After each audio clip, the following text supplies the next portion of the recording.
Hey everyone, so let's have my skin update after my at-home TCA cross and chemical peel using 50% solution. And this is how my skin look after 7 days or after a week from the treatment. So actually nag-peel na lahat nung aking skin.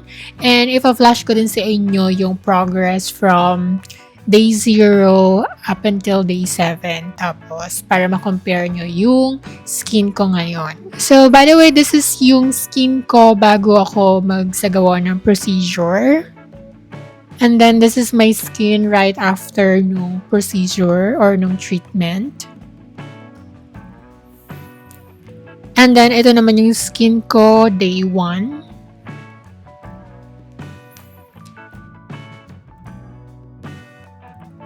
And then this is my skin day 2.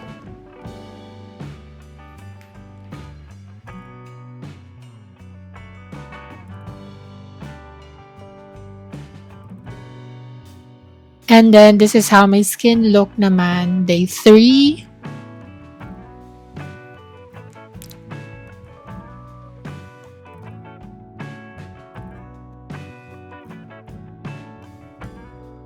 And then day 4.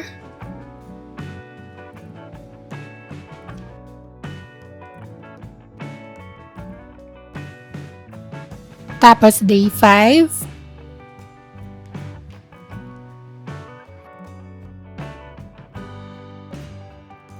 Day 6.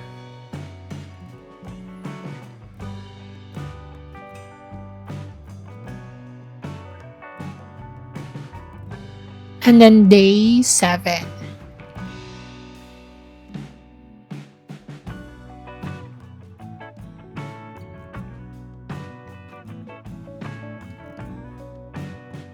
And ganito na yung itsura niya ngayon. Yeah, so as you can see, hindi naman nag-develop ng hyperpigmentation yung aking skin from TCA or from the procedure after mag-peel nung aking balat. Pero you can still see yung mga dark spots and, hyperpigmentation from my pimples. Yes, because I had acne breakouts. Pero, ang laki naman na nung kanyang in-improve. Yes. So, for me, hindi na siya ganun